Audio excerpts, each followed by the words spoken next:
माँ सफदर शाह सफदर की बाप की सालगिरह मनाने पर खफा हो गया और बॉडी एक्सप्रेशन से ही पता लग रहा था कि माँ सफदर को ये बात हज़म नहीं होती कि शाज अपने वालिद के करीब क्यों हो रहा है। बासिल सब कुछ करने के लिए बड़ा है, डांस करने के लिए, व्लॉग बनाने के लिए, मॉडलिंग करने के लिए, पुशअप्स लगा लगा कर मजाक उड़ाने के लिए, लेकिन स्कूल जाने के लिए अभी तक नन्ना काका है। ये खुद ना पढ़ते हैं, ना बच्चों को पढ़ने देते हैं और ना ही बच्चों को अपनी स्किल्ड जो है वो इस्तेमाल करने का मौका देते हैं। माँ साहब बासिल को स्कूल क्यों नहीं भेजना चाहते, इसकी बहुत बड़ी वजह सामने आ गई है। वीडियो को आपने एंड तक सुनना है। हेलो जी, अस्सलाम वालेकुम। आई होप कि आप सब बिल्कुल ठीक ठाक होंगे। अल्हम्दुलिल्लाह से मैं भी बिल्कुल ठीक ठाक हूँ। वीडियो स्टार्ट करने से पहले तमाम लोगों से रिक्वेस्ट है, चैनल को सब्सक्राइब कर दें, वीडियो को लाइक कर दें। भाई बाजिल कितना टाइम हो गया है, मेरा ख्याल है अब 3.5 साल का तो कोई हो ही गया होगा ये बच्चा सॉरी। इसको स्कूल नहीं बिठाया जा रहा, ठीक है। ये बच्चा व्लॉग्स बना सकता है, प्रैंक कर सकता है, ठीक है। ये बच्चा इतनी छोटी उम्र में खंजराब पास भी जा सकता है। ये बच्चा नानी के घर रुक सकता है। ये बच्चा हर चीज़ कर सकता है। पुशअप्स लगा लगा कर अम्मा अब्बा इसका मजाक उड़वा सकते हैं। ये बच्चा डांस कर सकता है, लाल परी नीली परी पता नहीं कौन कौन सी। ये बच्चा नीली परी मिली परी कमरे में बंद है कर सकता है। ये बच्चा हर चीज़ कर सकता है, बॉडी बना सकता है, लेकिन स्कूल नहीं जा सकता। स्कूल नहीं जा सकता क्योंकि इन दोनों नहीं सॉरी सबा तो भेजने के हक़ में है, लेकिन ये माँ साहब उस बच्चे को अभी स्कूल नहीं भेजना चाहती क्योंकि उसको पता है कि मैं तो कुछ पढ़ा लिखा हूँ नहीं और बिना पढ़े लिखे मैं इतना करोड़पति बन गया हूँ। तो बच्चे को पढ़ाने लिखाने की क्या ज़रूरत है। ज़्यादा से ज़्यादा उस बच्चे को पढ़ लिख के शऊर आ जाएगा, वो व्लॉगिंग को कल को हराम कहना शुरू कर देगा। तो मैं उसको वो शऊर ना लाने देना नहीं चाहता। तो ये माँ साहब इस बच्चे को स्कूल भेजने के बिल्कुल हक़ में नहीं है। और मुझे समझ में नहीं आता कि ये सारे लोग सब खुद कुछ कर सकते हैं, ठीक है, हर चीज़ कर सकते हैं और बच्चे से करवा सकते हैं, लेकिन पढ़ाई की बात आती है, एजुकेशन की बात आती है तो बिल्कुल पीछे हट जाते हैं। इनके घर का एक नौकर है आसिफ, उसने बड़ी समझदारी वाली बात की कि घर से निकलेगा तो पता लगेगा। मतलब एक नौकर, अनपढ़ नौकर, उसको पता है कि एजुकेशन की क्या वैल्यू है, लेकिन आपको नहीं पता। क्यों?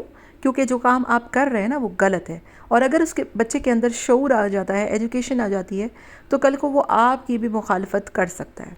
तो ये बुनियादी वजह है कि ये इस बच्चे को स्कूल भेजना ही नहीं चाहते। मतलब हर चीज़ के लिए वो बच्चा बड़ा हो चुका है, मोबाइल यूज़ ना करे और मतलब अम्मा अब्बा व्लॉगिंग करते रहें तो वो ठीक है। फिर दूसरी वजह यह है कि जब ये स्कूल जाना शुरू हो जाएगा तो ऑब्वियसली फिर सबा जो है वो बिज़ी हो जाएगी, सुबह 7 बजे उठना, बच्चे को स्कूल भेजना, तो वो फिर उस तरीके से व्लॉग्स में नहीं आ पाएगी क्योंकि आपको पता है बच्चों की एजुकेशन कितनी इंपॉर्टेंट है। वैसे भी आजकल भी सबा जिस हुलिये में होती है और 2 बच्चों के साथ हमने देखा है उसको अक्सर कि अब वो पहले जैसी सबा नहीं रही है जितना वो फ़ैशन करके घूमती थी। लाख वो कोशिश कर ले लेकिन वो बात नहीं आती क्योंकि अब आपके ऊपर रिस्पॉन्सिबिलिटी है, 2 बच्चे हैं। तो वीडियो में हम अक्सर देख रहे होते हैं कि सबा उस तरीके से पार्ट नहीं ले रही होती है, नहीं आ रही होती है, बड़ा ऐसी उजड़ा हुआ चमन बन के वो आ जाती है और ऑब्वियसली उसके ऊपर रिस्पॉन्सिबिलिटी है, तो हम उसको गलत नहीं कह रहे। तो माँ साहब को पता है कि कल को अगर ये बच्चा बड़ा हो गया, स्कूल चला गया, तो फिर व्लॉगिंग करियर इसका बिल्कुल ख़त्म हो जाएगा और इनका मेन सोर्स ऑफ अर्निंग है ही व्लॉगिंग। ये लाख बोलते रहें हमें कोई परवाह नहीं है, व्यूज़ गिरें पड़ें, जब इनको इतनी ही परवाह नहीं है तो फिर ये व्लॉग बनाते क्यों हैं? जब माँ साहब का इतना बिज़नेस सेटल है और करोड़ों कमा रहा है वो, क्योंकि इनका मेन सोर्स ऑफ अर्निंग ये यूट्यूब चैनल ही है। इसी के ज़रिए इनके पास पैसा आया, वरना इनके पास कख भी कुछ नहीं था। यही वजह है कि वो बच्चा अभी स्कूल जाने के लिए बहुत छोटा है। दूसरी तरफ शाज ने अपने वालिद साहब की सालगिरह मनाई, बहुत अच्छा लगा मुझे। और बाजी जो कि आपको पता है कि अब वो ज़्यादातर शाज के घर ही होती हैं और उनकी और शाज की बॉन्डिंग बहुत अच्छी है और यही वजह है कि वो युसरा के साथ रहती है। वो मास के घर कभी रुकने भी नहीं जाती है। बाजी परमानेंटली अब शाज के घर शिफ्ट हो चुकी हैं और उसका बच्चा भी छोटा है, तो ये बहुत अच्छी बात है। तो बाजी ने और शाज ने एक प्लान बनाया बर्थडे मनाने का और बहुत अच्छा प्लान था। वो वहाँ पर गए, गिफ्ट लेकर गए, केक काटा। तो माँ साहब का जो शक्ल थी ना वो बहुत उजड़ी थी, उसको हज़म नहीं हो रहा था कि शाज अब्बू के इतना करीब क्यों हो रहा है या फिर अब्बू शाज के इतना करीब क्यों हो रहे हैं। तो ये मैंने अक्सर नोट किया इनकी वीडियो में, जैसे ही जो है वो शाज कुछ करता है अपने अब्बू के लिए तो माँ से ये बात बर्दाश्त नहीं होती है क्योंकि वो अपने पूरे घर का होल्ड अपने हाथ में रखना चाहता है।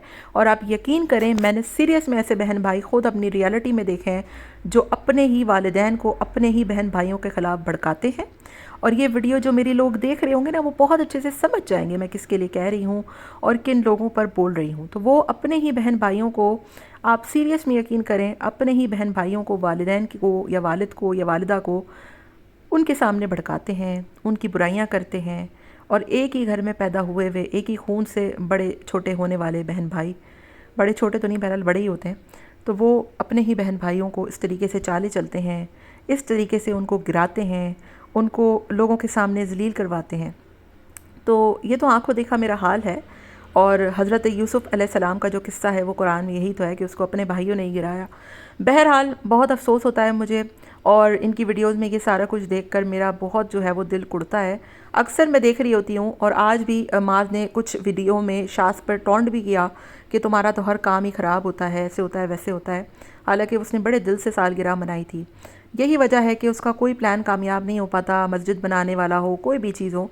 बहरहाल हम दुआ करते हैं, और अल्लाह ताला नियतों के फल सबको ही देता है और उसको भी दे रहा है। आपका इस बारे में क्या ख्याल है? मुझे कमेंट में आपने अपनी राय का इजहार ज़रूर देना है। मिलते हैं नेक्स्ट वीडियो में। Till then take care, tata bye bye, अल्लाह हाफ़िज़।